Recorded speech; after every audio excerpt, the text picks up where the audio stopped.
Welcome to Gen 365 podcast. This is an initiative of Beyond the Veil Mission. And this is a podcast for the community to empower a generation of healing and hope 365 days of the year. Over the pandemic and after the pandemic, there was a huge conversation about, the concept of resting, the need to rest. And this woman, Tricia Hersey, did a great job really helping us to elaborate the issue or some of the ways or some of the issues that come in our way when we're trying to apply rest in our lives. What's the problem? Why we can't really rest? We are really a society that cannot rest. So what is happening? Anyhow, first of all, before we tap into that book, the book is called Rest is Resistance. Rest is Resistance by Tricia Hersey. This is an African-American woman. We're going to talk about it with my friend. She's back here. Now I'm calling you a friend because we've been talking. We are friends. The minute we start reacting to each other's stories, we are friends. That's it. Yeah. Anyhow, I'm glad Michaella Mutoni is back on the podcast. And we did a challenge on our Instagram page and we offered some of the book and did you choose the book or we suggested? What did we do? No, you suggested the book. You were like, we're giving away this book. Who wants it? I was like, me, please. I want it. Oh my God. And thank you so much. So yeah, we suggested to offer some of the books about wellness, self-help book, because at Beyond the Veil, what else? We always promote wellness, and wellness is not just sitting in counseling room. It's all the things that we do in our lives that promote our well-being. Michaella Mutoni, welcome back again. How are you? Thank you so much. I'm doing well. How about you? I'm doing great. And I just need to know, we gotta talk about rest. Yeah. I need to know, how are you feeling today? Today is great, actually. Today I had a tough day at work, so I was not happy. But then I had spinning with a friend, so that helped me work out my frustrations. Mm-hmm. So I'm happy to be here, and I'm in like a much better space. So it's great. Okay. Yeah. How about you? You know what? I've been using a lot grateful. Yeah. And I think I'm gonna use it again. I think it's a general way to describe. I am feeling secure. Yeah.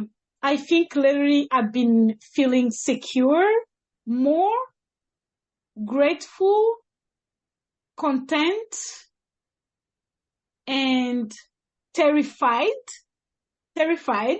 Yes. Okay. And terrified, content, grateful, hopeful, and what is, yeah, I think that's one way I can describe how I'm feeling right now and how I've been feeling lately. Yeah. Okay. Well, before you say terrified, I was going to be like, well, I really love that for you, that you're feeling secure and content and grateful. And then you say terrified, and I was like, oh, I wasn't expecting that one. I would ask you, what are you terrified of? But then I feel I would be taking us in a different path. So yeah, I think we can experience different emotions at the same time. And I think what I'm learning is that when we had our last conversation, I think you shared something like, learning how to maybe, you shared an example of how you used to do intense workout. And then you decide, when you had your baby, you kept trying until you realized, this is not going to work. And now you doing belly dancing, other ways that make you more happy. Then I think I've been learning that we can have and really actually, it's okay to have different emotions at the same time. Because sometimes when we feel, let's say I'm feeling afraid or I'm feeling terrified about maybe a new season coming, a new challenge coming, we give our power to that negative emotion a lot and we dismiss other things that are happening.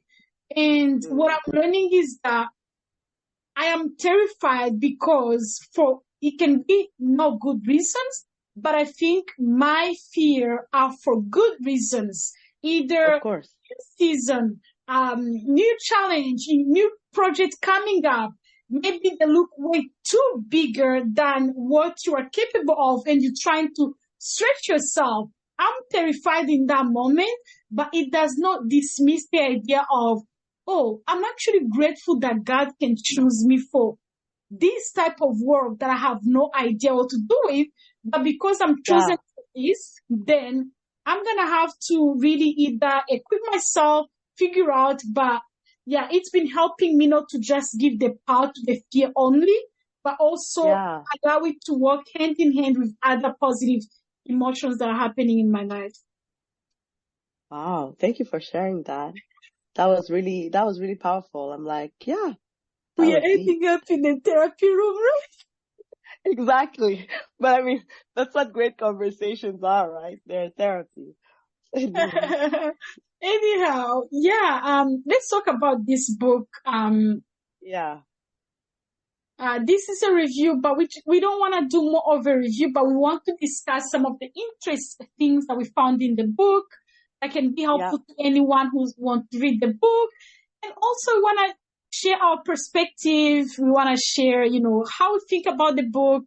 Rest is Resistance, just to give a short summary.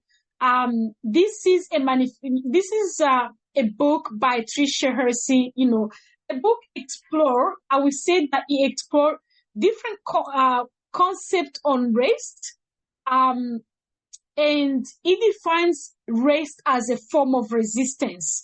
So when we say rest as a form of resistance, when we look at many ways we try to resist capitalism, we try to resist a society that is not equal to everyone. Over the time, we see different movements that people use to bring change in the community, in their society. And it looks like the voice of Tricia is more of, this is the time now that we are going to use rest as a form of resistance. We are going to use rest against the demands of capitalism and white supremacy in a way that, look at us, many of us working from home, but it feels like even when we go to bed, some of us have our office in our rooms. Now my bed is no longer my bed. My bed becomes my office. I can rest well knowing that I have 200 tasks waiting for me just few seconds away from my bed. It's like, the capitalism always gives something, but it takes away something from us. Oh, you can work from home. Guess what? Now expectations are higher. And when we look at the statistics, even right now, anxiety is at the highest level, especially in North America, as it has ever been. And many people are working from home. We are expected to have more time for ourselves, but it's not working. So in a summary, it's like, she's elaborating, exploring that concept of rest. How can we really use it as a movement to fight the demands of capitalism? She argued that rest is a radical act that can help us to heal from the wounds of oppression and exploitation. So, this is what we're going to be talking about. I need to know, first question or something, a topic to discuss with. What was your experience reading this book? So this book triggered me, It really triggered me, to be honest. I was like, oh no, I already told Lydia we would talk about this book. Should I do it? But I'm not a good rester. Like, it's so interesting because she calls out capitalism and the way we work to live. And I really saw myself in that in some ways. I mean, I like nice things. Nice things require money. Money requires you to work hard. And so it really led me to think a lot. It was very much needed.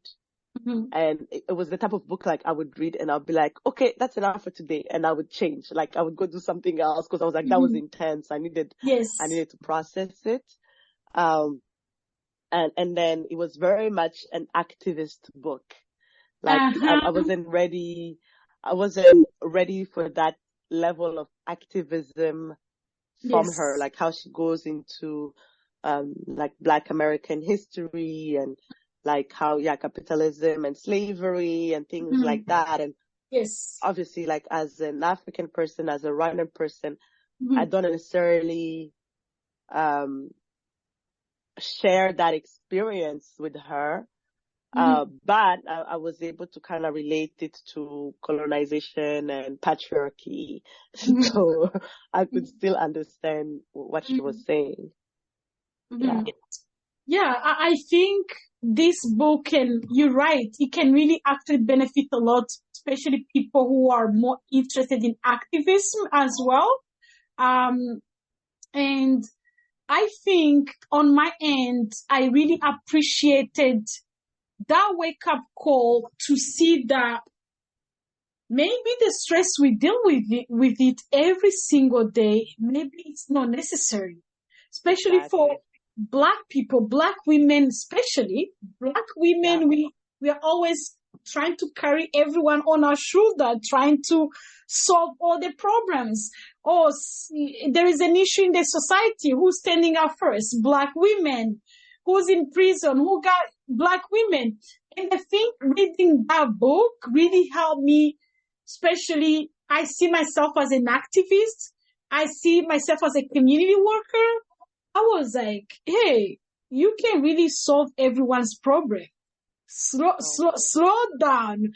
I think this book for me was a really wake up call, and also to realize that there are always to be so many demands. Every new change is going to bring a demand because there's nothing really this society, this capitalism create without expecting a piece of us.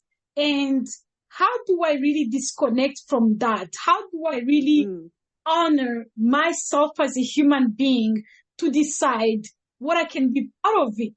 Honestly, it really helped me a lot, because at some point I was like, I need to be part of everything. I need to support everything, especially that I'm doing the community work. I have to be part of things. Then I recognize, now I have to count. 5 events, either choose one or not at all. I don't have to respond to every need. Meetings every week, especially in this community work. Why do we have to meet every week? Maybe a meeting once a month, then I can read updates. So I think this was a really wake up call on my end as well. Okay, so the other thing I want us to talk, Hersey argues that race is a form of resistance against the demands of capitalism. And I think this is the overall summary of how someone can describe her book. And how did you find this statement? I agree with it. I do really think that resting and taking care of ourselves goes against capitalism in some ways. So let me share an example. Like, I used to work in an office, right? So it's like you're in the office, you have to sit there and work. Even when you're done your work, you just have to be there, But it's like, why? And now I work from home, but it's almost like that conditioning has stayed with me, where it's like, if it's between 9 to 5, like I have to be at my desk, I have to be working. But I'm a very productive person. Like if I sit down and I concentrate, I can get a day's work done in like 4 or 5 hours, which means I can at least take a little 30-minute nap, And some days I'm like, yo man, I'm really tired and I don't have meetings. Like I could go take a nap and like nothing is gonna happen. And I'm sure after that nap, I'll probably be more productive. But it's like, there was something like, no, you should not go rest because you're supposed to be working, And so when I was reading her book, I was like, why don't I take that nap?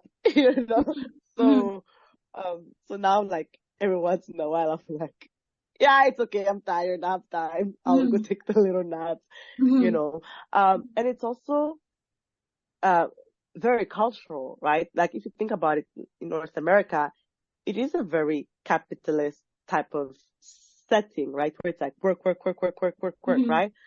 And there was always this saying like the poorest people are the ones who work the most. They're the most Yes. hardworking people. And there's that whole concept of like work smarter and not harder. But it's like if you're working all the time and you're tired, you don't get time to think. You don't get time to be creative. Yes. You don't get time to like think of ways to get She out. used a lot the word dreaming. Yeah, to dream and think of how to get out of this current situation because you're stuck in the wheel and you keep going and you keep going. But if you think at like the Mediterranean, like Italy, like the countries of the South, or like you think about Latin America, or you think about Africa, people take naps, man. People think the siesta is real, you know, when shops shut down because they realize like, yo, life is here, like life is important. We need to rest, right? Yeah. So for me, that was kind of eye-opening. She forced me to revisit that. Absolutely. Even like, you know, the Western culture, often when people go to Africa, people do things slowly. This is bad for the business. Why do we need to do things fast? You know, why, you know, sometimes I used to be like that when I go back home. I'm like, oh, things have to change. But then I'm like, nobody changed how we do things. Let us take our time. Let us really do things, you know. I watch a lot of Korean drama and I like when they talk. Do you watch them? I have a friend who loves them, so she has forced me to watch some of them. So I know what you're talking about. I am right now recruiting all my friends to watch Korean drama because I am a huge fan. I like the way when they talk, when they eat, when they express their emotions, they take their time. Someone might be wanting to tell you, let's see, I love you or thank you. First, they look at you straight in the eyes. Pause, you like, what is happening? It takes 2 minutes and then they're like, thank you. It's like, it's coming from somewhere. It's not rushed. Honestly, when I watch this Korean drama, I think they really help me to feel calm. They calm me down in a way. They help me, it feels like actually reading a book because I'm not watching a movie. Oh, a scene has to come right away, fast. It's like so slow. Like everything is so slow. So I think, you know, I agree with really this statement because when you look at when the slavery was ending, one way to protest racism was, you know, either this social movement going protesting.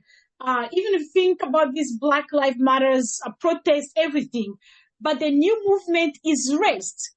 How about you know, maybe if we are not benefiting from this, let's say society, or how about we choose to rest instead of going to protest outside? How about like, you know, for example, when you look at the statistics, they say many Black people work harder, but they earn less. Why is that happening? Maybe choosing now to work smarter and rest more so we do not respond to those demands.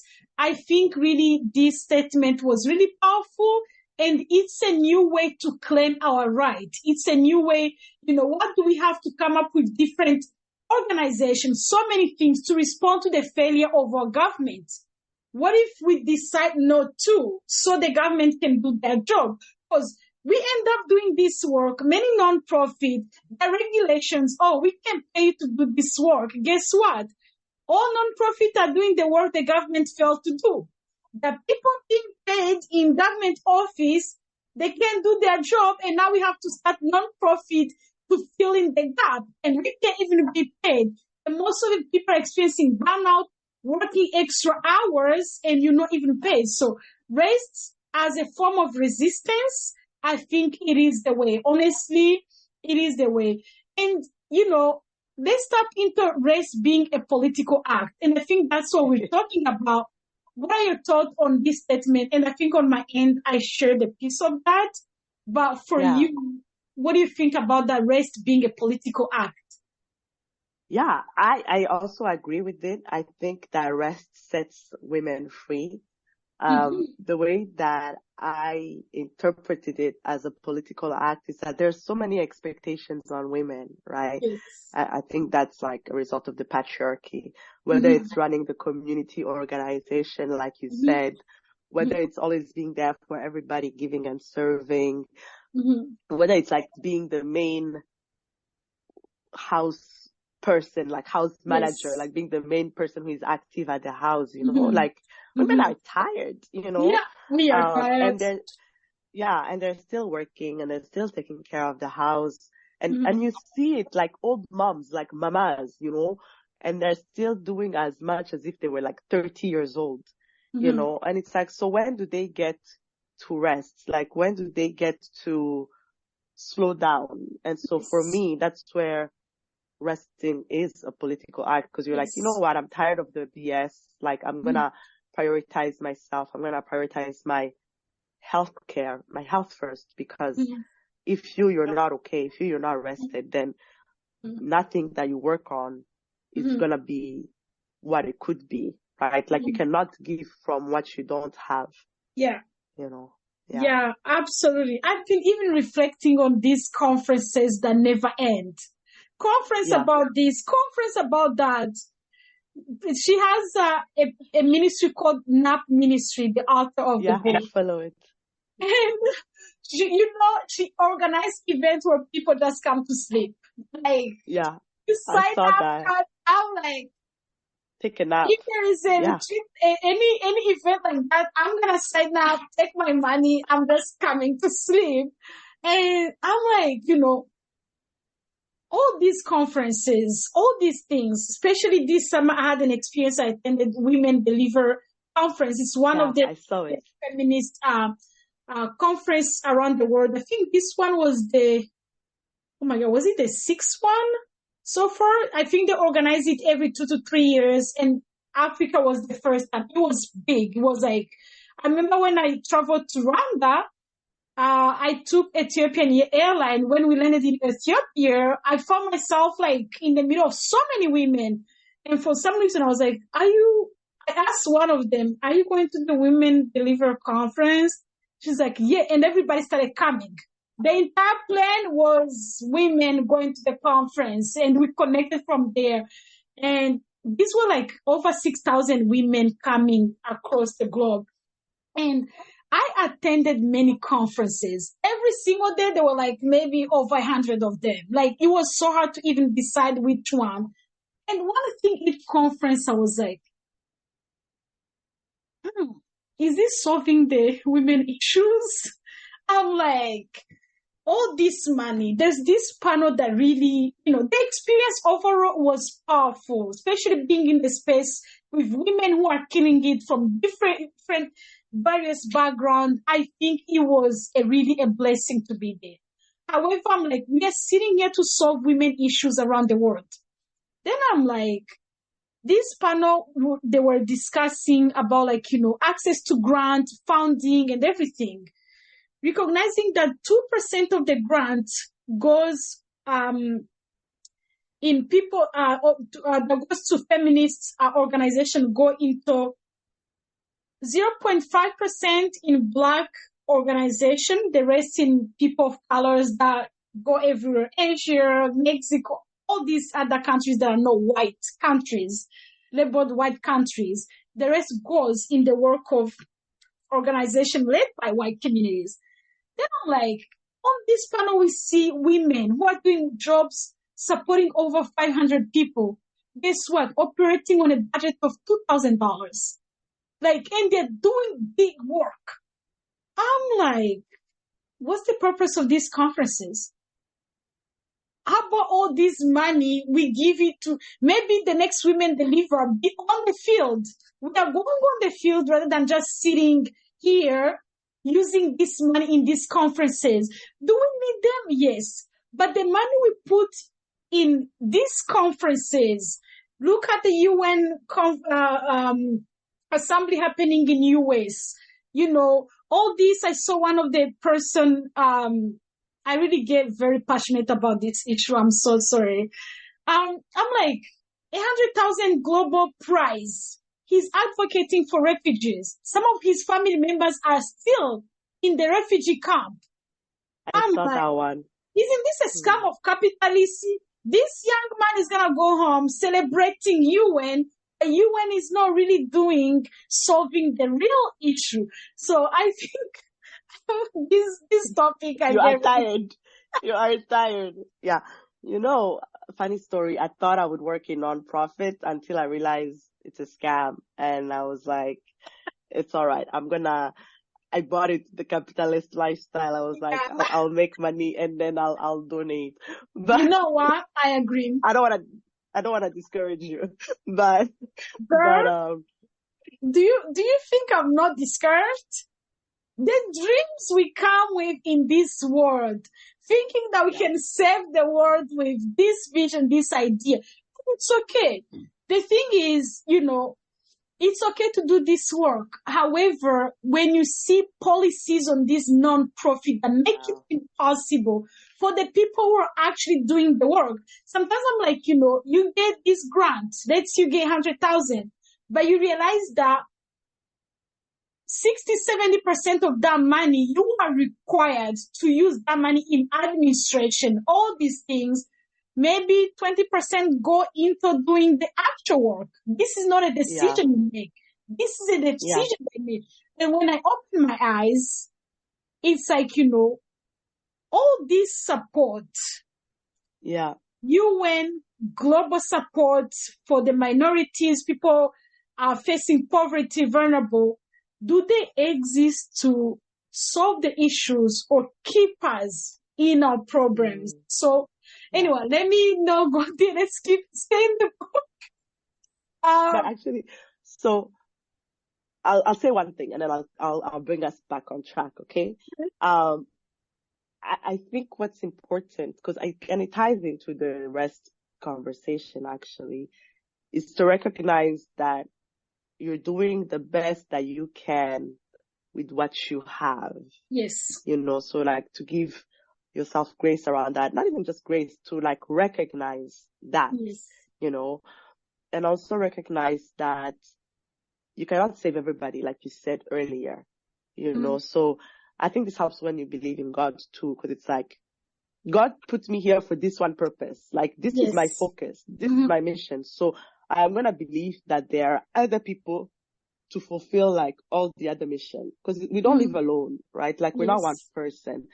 So if everybody does what they're supposed to do, like if you focus on your mission, I focus my mission, then together we are moving the world. Together we are making some change in our families, in our communities, but we're not killing ourselves while doing it, you know? Yeah, I love that. Yeah, the other thing that she said actually, where I was like, because earlier I was like, you can't pour from an empty cup. Like you have to rest so that you have something to give. What I actually really liked as well that she said that was kind of eye-opening for me was like, rest is your birthright, you know? Like I thought that was also a political statement. Yes. Like I could nap the whole day today and I would still be worthy. Yeah, you know? absolutely. Like I don't have to nap because I don't have to rest because I did something. Yeah, that statement was powerful. Yes. You know, so I was like, oh, you mean I can just take a nap? Like, it's okay. So I thought that was also very political in a way. Yeah, absolutely. I love that. And before we move, there is something you said about recognizing your benefits and use them, especially when exploring motherhood. Look into companies that offer better benefits. And when I was reading this book, especially things that I just finished to share about, like, you know, doing this work of nonprofit, sometimes it can be overwhelming because it limits what you can offer with your calling and passion. I realized that one thing that I've learned and I keep learning is if you're tapping into this work, make sure that as you elaborate your vision, your mission, make sure that your mission can take care, is able to prioritize the people who are supporting that vision. Because we often hear something non-profit, volunteering, oh, we're going to do it for free. There's always that statement. But is it really, you understand even people work for you when they're working for non-profit and they're being paid to do the work. So does it stop them from doing the work with love? No, they're doing it with love, but they're still able to take care of themselves. So I think looking into this work, make sure that you say something, doing what you can with what you have.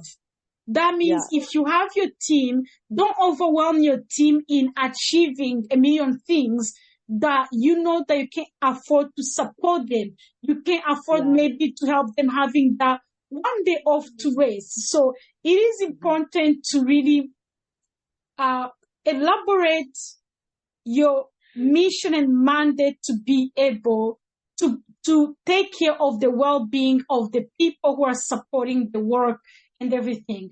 Anyhow, I want to hear what you think. Hersey provides a number of strategies for incorporating rest into our lives.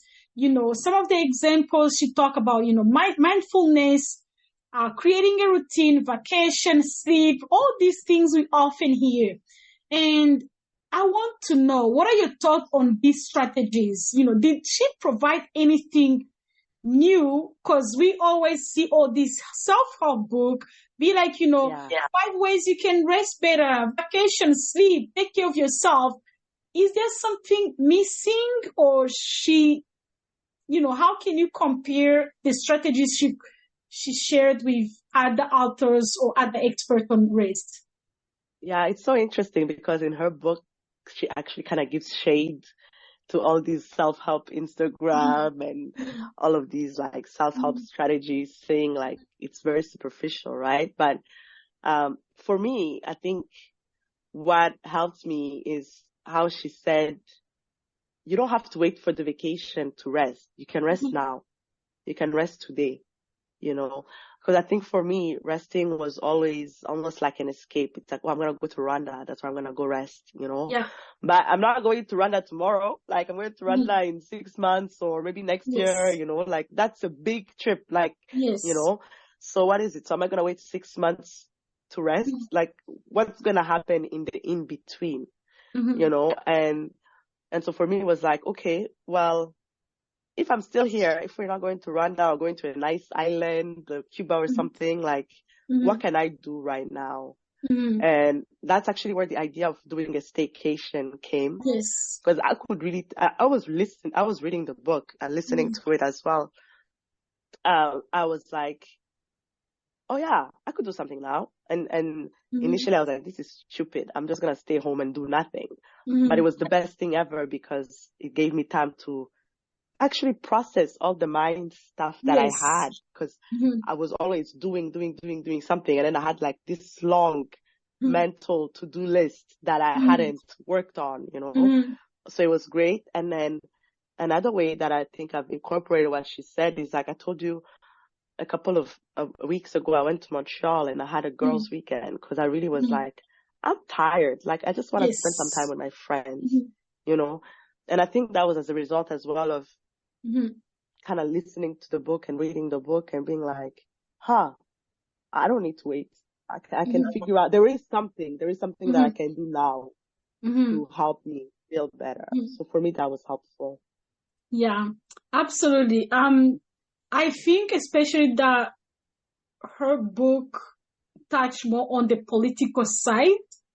I also think that she really elaborated all the issues and all the things, but I also wish that she could have provided some of the strategies that we can use to fight that. You know, if the whole book is about, like, you know, using rest as a form of resistance to fight against capitalism demand, then tell me how. Do I wake up and quit my job, then what?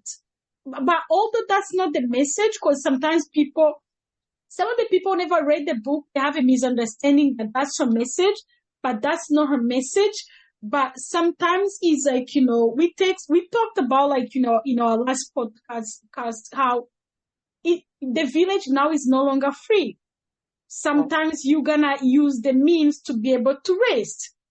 Even like, you mentioned staycation. Sometimes I can organize a retreat in my own home. I plan, maybe usually if I can, I can book a retreat home, but if the money is not money, I can be like, you know what, this date, I'm gonna have my kids away Saturday, maybe Friday, Saturday, Sunday, and off my phone in my room. I'm gonna Uber Eat and rest in my home, really clean my house, make it really a place that I can be like, I wanna be here and then be away. So I think you said something, I don't wanna rest because I did something and I deserve it. It is my birthright. That means even, let's say some of people have like, most of the people have 15 days from work or vacation, maybe 5 days sick. Those are your days, you have right to them. Why do we always have to wait until I'm sick? Until there's the waiting of someone? How about I use those 5 days simply to do nothing because there's no plan? Because we use those days to assist at the event and we come back tired. So I think really this book was a wake-up call. And I need to know, there's also something she mentioned about race as a radical act that can help us to heal from the wounds of oppression and exploitation. In what way race can help us heal? I think this one, I loved it more. Yeah. Do you? I struggled with this one. I was like, does it help us heal from the wounds of oppression? Tell me your thoughts first, and then I'll go. So I think, especially we are speaking coming from the place of Black women, or let's say women in general. There's so much expectations, not only our families, not only, it's not always a bad thing expecting something from us. It's not always bad thing that people can expect. I think as human beings, there's always that need to depend to one another. However, I think when we look at the society and the way, women especially, when we talk about exploitation, let's start with exploitation. Yeah, okay. It's not just like, let's see, we pop these babies to create the world. That's already enough work for us. Then, so there's someone who some people sometimes they do, what feminists really care? We used to just be women, make babies, cook, and now we have to make babies, be the CEOs, do all these bigger things, and we can't even do it. So I think the exploitation is like, there's always, every time, there is a time of my life I realize, every time I created the free time for me, something would take it. It's like, I was maybe in school, now I'm done school, I'm going to just be doing my internship, there's more time for me. Then my son started a new program because he can see that mom is home. Then someone from the community wake up with a new vision and we need you. There's always something coming up, or even yourself, because when we live, one way that is going to show you that you live a restless life, even when you have free time to relax, you have the need to do something more. You come up with new projects. You come up with so many things. It's like you can't be at peace with doing nothing. So when I say that rest can help us to heal from those wounds, is when intentionally, we decide there is a meeting. They put that meeting on Thursday, and I know Thursday is my day to rest. Even if that meeting, because that meeting, having a conflict with another meeting, when you save your meetings in your calendar and then, there is a conflict here, there's another meeting is my time to rest. So exactly. I think healing from those wounds, because it can really, I think, responding to the chaos of the society, it becomes traumatic in a way. When you're not doing it, you feel a bad person. There was an event of the community, Lydia was not there, or Michaella. Oh, she never shows up. She's never there. All of it. Nobody consider nights you don't sleep, raising your baby, talking to friends, supporting your auntie, all these things.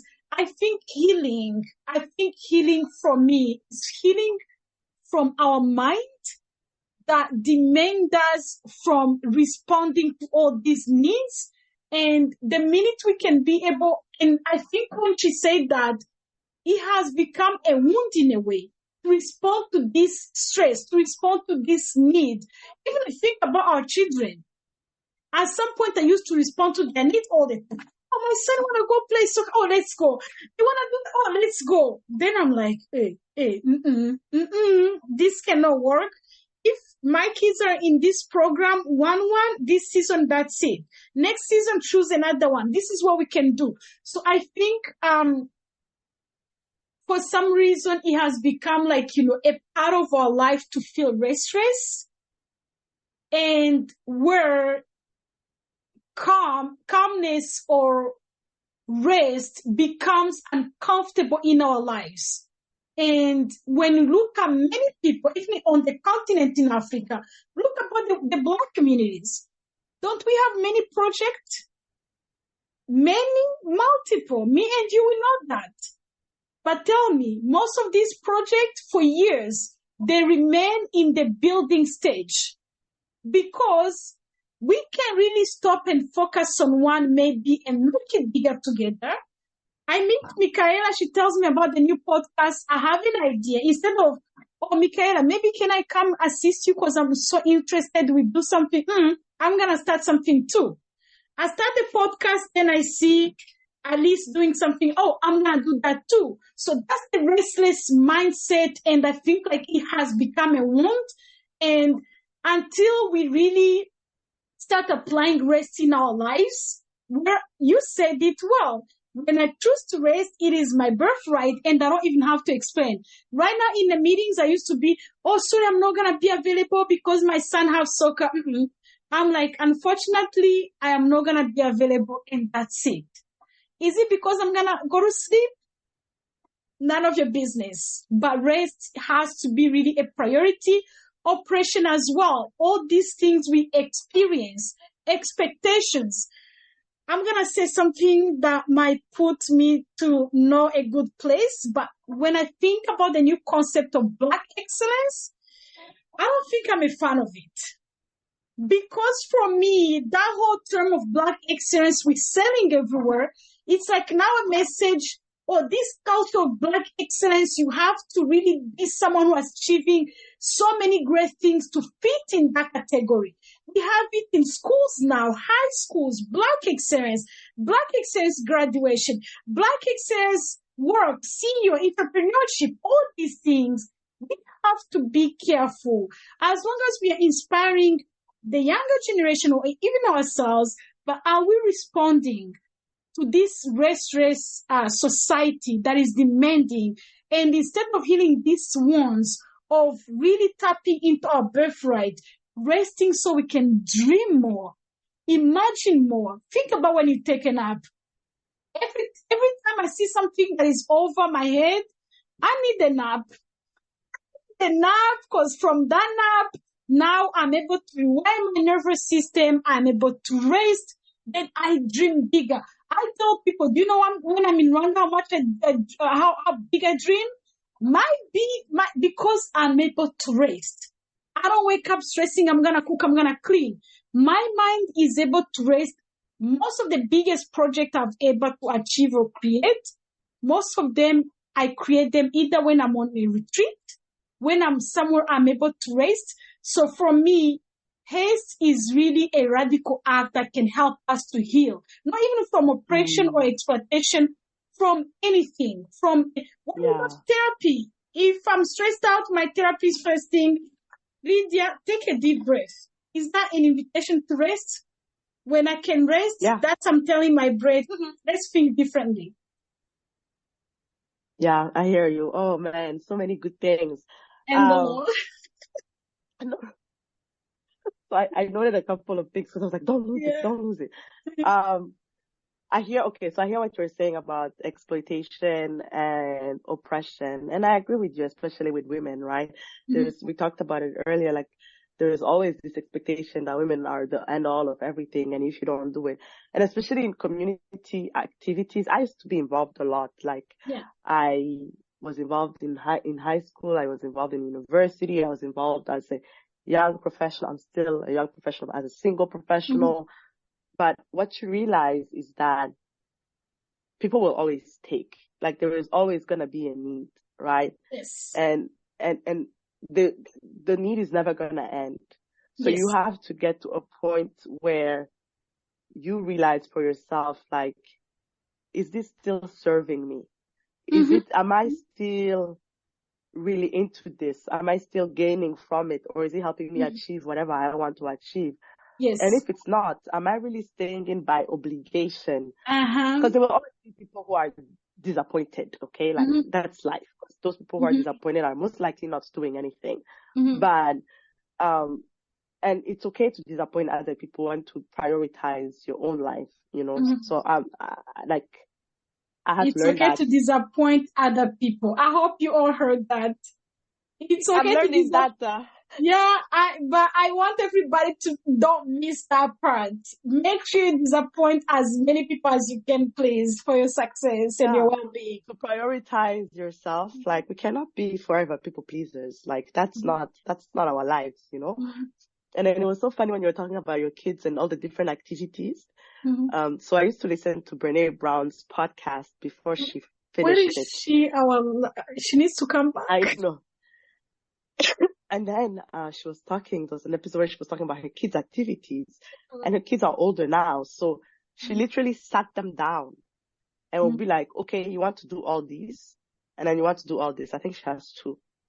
And she's like, this is what I have to do. And she would put down her list as well. And then she would put down what her husband has to do.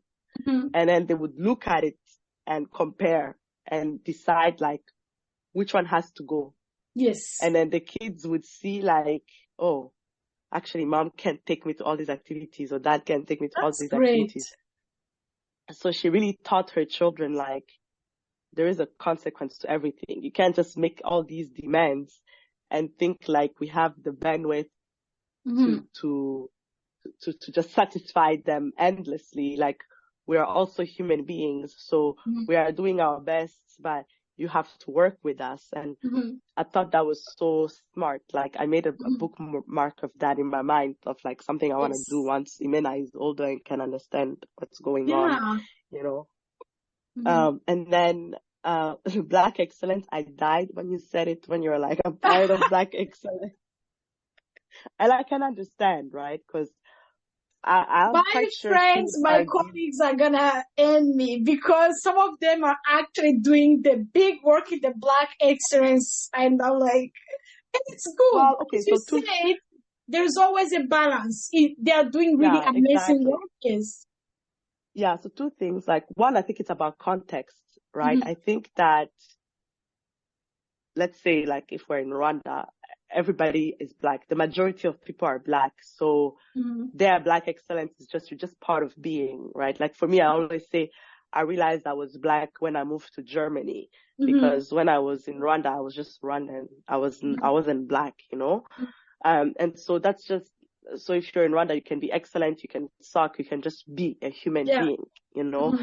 I think the concept of Black excellence exists for us here. And if you look at the roots of it, right, it's to counter the narrative that Black people are not smart, Black people are not high achievers, they can't do shit like, oh, sorry, I'm cursing. They can't do things, right? So that's where it came from.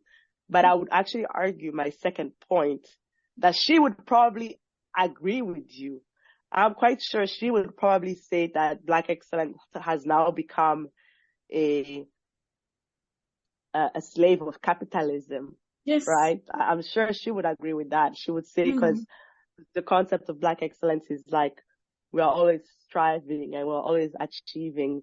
And if you're not at the top of your class, if you're not at the top of your, of your field, then you're not doing anything with your life, Yeah. right? Mm-hmm.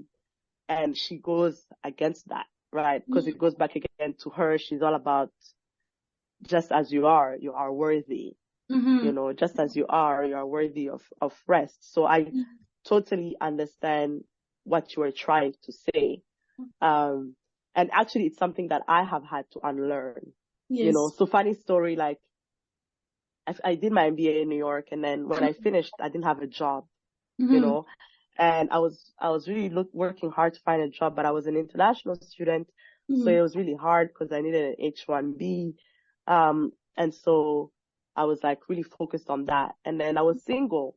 So I would go on these dates with these guys, you know, and for me in my mind, I was like, oh, but I don't have a job. Like, how are they going to date me? Like, if I don't have a job, you know, but these guys, they didn't care. Like, they didn't attach my worth to the fact that I have a job or I don't have a job, because they knew that I was looking for a job. It's going to come eventually. So I was the one who was more tied to my worth of having a job and being tied into this whole capitalism and thinking I'm not worthy if I'm not working, right? Whereas like the guys I was dating, they were like, yeah, it's all right. Like, but that also ties into the fact that guys don't really expect their wives to work, all of that jazz. But for me, it was like such a big deal. And for them, it wasn't. So, and for me, I was failing. I was not being Black excellence because I didn't have a job for like 6 months, you know? And when I think about it, I was so tired. I think I was probably depressed. And that's really a wound, right? That's a wound of, exploitation and oppression. So I understand what you mean. Yeah, even that one, that's what we're talking about, like, you know, Women's Day celebration.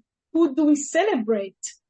Woman with PhD, but the woman maybe who did not finish high school, but who is serving the community in a way. Can we celebrate that woman? I think healing this wound of how we define achievement, success, vary depending on what success means to us. For sure, everyone desires success, but what does it mean? What does it look like?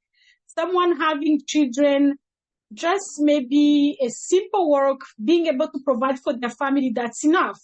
And also someone deciding, I want to run multiple companies. That's good for you too. So we have different desires and we are content in different ways. Closing the conversation. Okay. So I am glad that we are having this conversation, and I think I really loved how the balance and your perspective in really looking at something with different angles. Like, you know, maybe there's a negative thing to it, but there's also a positive side to it. And I think it's never black and white. There's always the gray area, the middle ground in between. And we always have to look at it, you know, especially with the conversation, Black excellence, all these things. It's also uplifting many Black people across North America now, knowing that someone can really see my worth, someone can really see my work. So it's always really looking into the middle ground all the time. I just need to know, what are your thoughts on the book, you know, Rest is Resistance?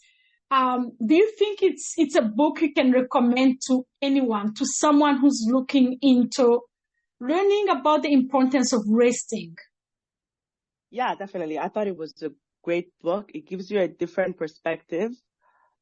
It really challenged me, like how she was really talking about, I know you think you need to work. I know you need money, because that's the first response, right? It's like, well, how are we going to live? You know, but she is also very spiritual, right? Like, she grew up in the church and she believes in God. And if you are a person who believes, like, there is always that sense of God will provide as well. Now, sometimes it's taken to the other extreme where people don't do anything, right? But I thought I read it. It was great. Like I needed to read that because I needed to slow down a little bit. Um, and I've always felt some sort of negative pressure against slowing down. Because, Yes. like when we're growing up, people are like, like a young woman can't be lazy, like you have to always be like working, working, working. And so for me, that was great. I would just, I guess, say like you said, it's not a step-by-step self-help book. It's more of a Yeah. activism, giving you the context. But I thought Yes. that was really important. That's what we're missing in the conversation. Mm-hmm. Wow. Yeah. I think really it's a wake up call. It's a wake up call. It really taught me how to honor people's space. I remember when the chair of the board of our organization was like, I don't need any meeting on the weekend after working hours, no meetings. And as someone were like, how are we going to do this? This is not possible. It is possible. It is possible. And when you decide to do it, because those meetings we put evening, people have to have dinner with their families. If you're into the nonprofit, it can feel like, I have my work and then evening I have to work on something else. But there is always a way. Instead, maybe wake up early, something like that, but also the time of people to rest, honor it. So I think this book not only understanding the importance of resting other people, but also in my life, in my leadership as a parent, really, I think in a simple way, recognizing that rest is my birthright, as you really reminded us. I think that's a good concept to realize that I need to rest not because I have done something. I deserve this. I deserve this.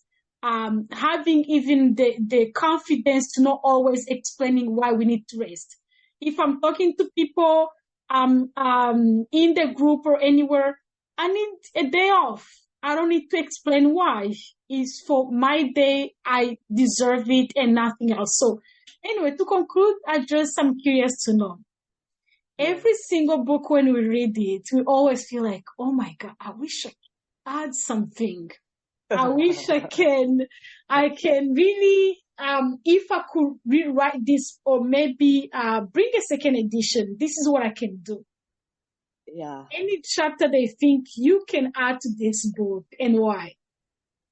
Yeah, so I'm going to share with you my latest obsession. It's called Human Design. Have you heard about it? Human design? Yeah. No. Okay, let me explain quick. So it's a theory, sort of like how people believe in astrology and all of these things. It's a theory that the way you are born, you are meant to work a certain way. Like you are meant to operate a certain way.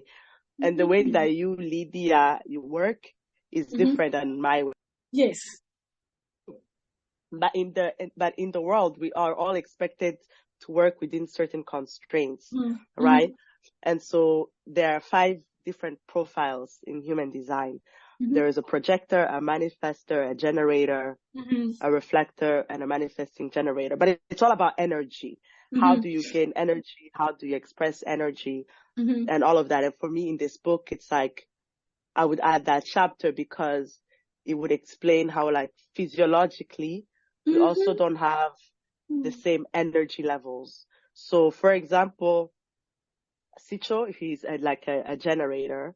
So he has like a lot of energy. He's always doing things. He's very active, like always doing something, and it makes him happy.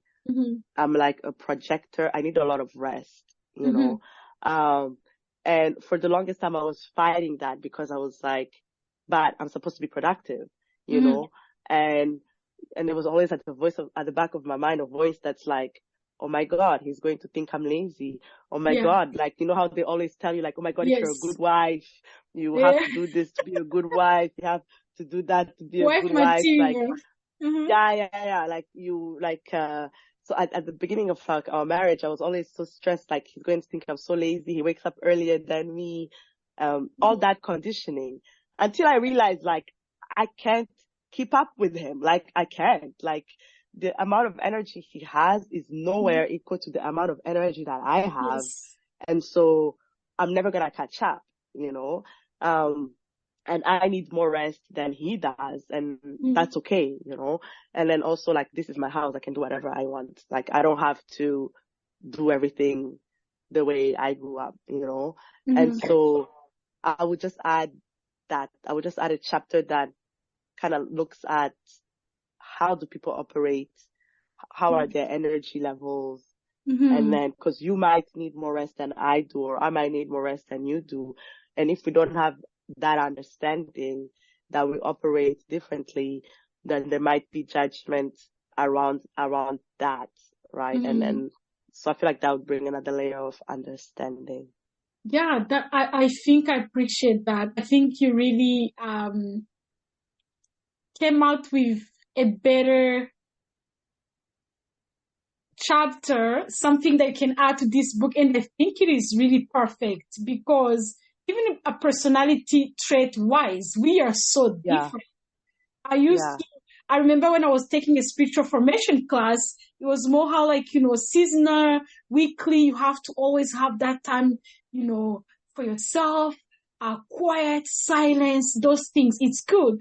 But then personality wise, if I'm an extrovert, my way of recharging is through people. I need to meet my girlfriend, and then I come home, I clean the entire house, I cook.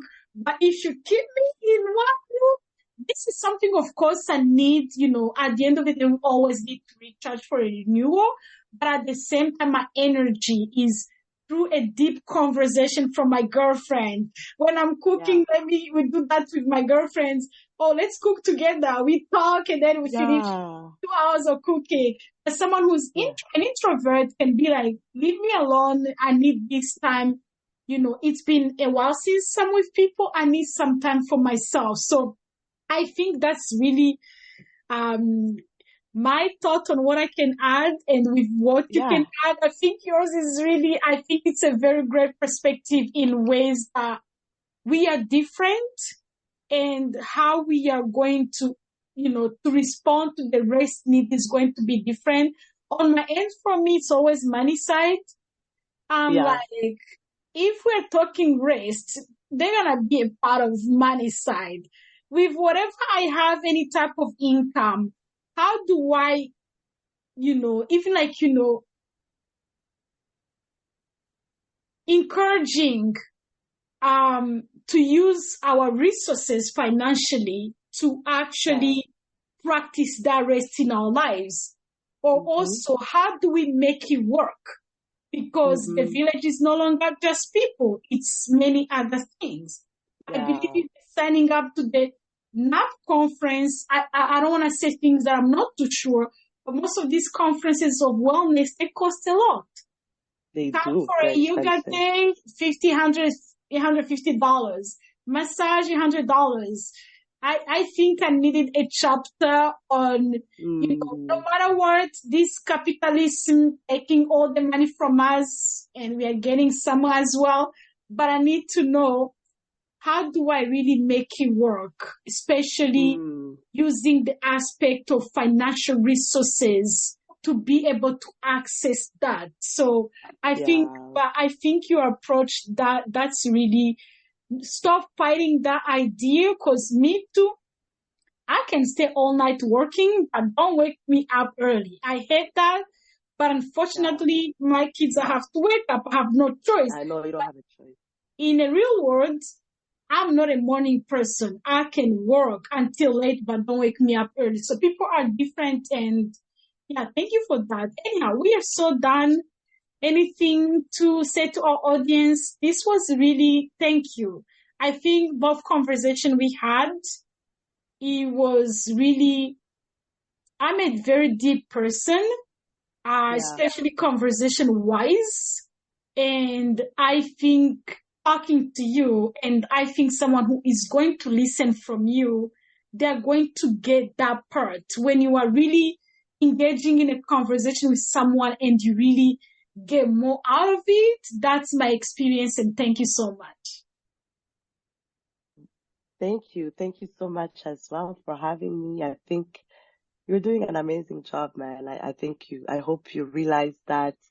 I know you have a lot going on. Like, as I was speaking to you in the first episode and the second episode, I was like, man, Lydia is goals, man. Lydia is Oh, goals. She is out here doing it, alone. Um, thank and so you. I really want to give you your flowers. Thank I you. really want to appreciate you and all the effort that you that you put in, like I know it's not easy. I've had a podcast before. I know how much work it is. Um, and so thank you for this conversation. I think we both needed it. Yeah, we did. That's our evening conversation. Thank you so much. And to our audience, let us know what you think. Share your thoughts, share the conversation. There was really so much that can benefit anyone. Thank you. That's it for the week. We hope you gathered your dose of resilience for the week ahead. Follow Gen 365 podcast to know when the next episode comes up on Spotify, Apple Podcasts, Podbean, or Google Podcasts. Share with your friends, community, and family, and do not also forget to follow and share feedback or questions on our community organization social media at Beyond the Veil Mission on Instagram, Twitter, Facebook, YouTube, and LinkedIn. Or learn more about our work via our website at www.beyondtheveilmission.com. In the spirit of building resourceful, stronger communities, we can also help your community or business or organization to share your news and event on our podcast. Please email us for collaboration at podcastgen365@gmail.com. Thank you. Bye.